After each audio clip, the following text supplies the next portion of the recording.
Negligent ஆக்ட்னால நீங்க பாதிக்கப்படுறீங்கன்னா கண்டிப்பாக நீங்க தான் ப்ரூவ் பண்ணணும் டிபெண்டோட நெக்லிஜென்ட் ஆக்ட்னாலதான் உங்களுக்கு இந்த பாதிப்பு ஏற்படுத்திட்டு.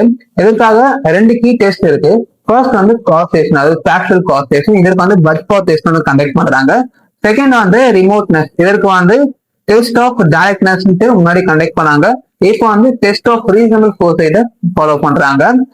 பட்ஃபோர் டெஸ்ட் என்னன்னு பாத்தீங்கன்னா, ஒரு நபரோட நெக்லிஜென்ட் ஆக்டோடைய அந்த கனெக்டிவிட்டினாலதான் உங்களுக்கு வந்து பாதிப்பு ஏற்பட்டிருக்கா. இதுக்கு நம்ம கேஸ்ல பாக்கணும்னா Burnett versus Chelsea hospital case 1969 நடந்த கேஸ் இது.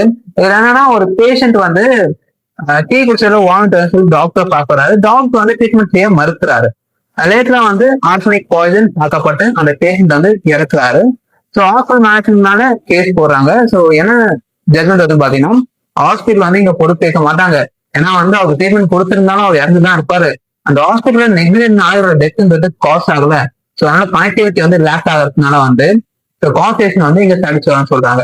ஈவன் தான் காசேஷன் வந்து சாட்டிஸ்ஃபை ஆனாலுமே வந்து நம்ம செகண்ட் டெஸ்டையும் வந்து பார்க்கணும். அது ரிமோட்னஸ். ரிமோட்னஸ்ல ரெண்டு டெஸ்ட் இருக்கு. அதாவது ப்ரீவியஸா ஃபாலோ பண்ண பாத்தீங்கன்னா டெஸ்ட் ஆஃப் டைரக்ட்னஸ். இது வந்து ரீபோலமைஸ் கேஸ் 1921 வந்து ஃபாலோ பண்ணாங்க. என்னன்னா ஒரு ஒர்க்கர் வந்து ஷிப்ல வந்து ஒரு பிளாங்க் மரப்பலகை கீழே போட்டுறாரு. அது வந்து ஒரு ஸ்பார்க்கை கிரியேட் பண்ணி பெட்ரோல் வேப்பர்ல பட்டு ஒரு எக்ஸ்ப்ளோஷன் ஏற்பட்டிருக்கும். அதனால வந்து கோர்ட்ல என்ன சொல்றாங்கன்னா, ஒரு நபரோட நெக்லிஜென்ட் ஆக்ட்னால ஃபோர்சியபிள் இல்ல அன்போர்சிபிள் இந்த மாதிரி அனைத்து விதமான ஆக்டுக்கும் வந்து ஆக்டிவிட்டி நடந்தாலுமே வந்து அனைத்துக்குமே வந்து இந்த பிளைன்டிஃப் தான் லயபிள்னு சொல்லிட்டு தீர்ப்பளிக்கிறாங்க. லேட்டர் ஓவர்ரூல் எங்க பண்றாங்கன்னு பாத்தீங்கன்னா, வேகன் மவுண்ட் நம்பர் 1 1961 அந்த கேஸ்ல வந்து இந்த டெஸ்ட் வந்து ஓவர்ரூல் பண்ணிட்டு டெஸ்ட் ஆஃப் ரீசனபிள் ஃபோர்சைட்னு ஒண்ணு கொண்டு வராங்க. பாத்தீங்கன்னா ஒரு ஷிப்ல இருந்து ஆயில் வந்து லீக் ஆகியிருக்கும். லேட்டரா வந்து ஃபயர் வந்து பத்திக்கிட்டு இருக்கும்.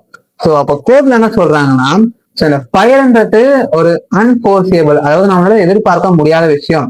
ஸோ அதனால வந்து அந்த ஃபயர் ஏற்பட்டு அந்த விபத்துக்குலாம் வந்து இவங்க லயபிள் ஆக மாட்டாங்க சொல்லிட்டு தீர்ப்பளிக்கிறாங்க. அதாவது ஃபர்ஸ்ட் சொன்ன அந்த ஜட்மெண்ட் வந்து இங்க ஓவர்ரூல் பண்ணியிருப்பாங்க.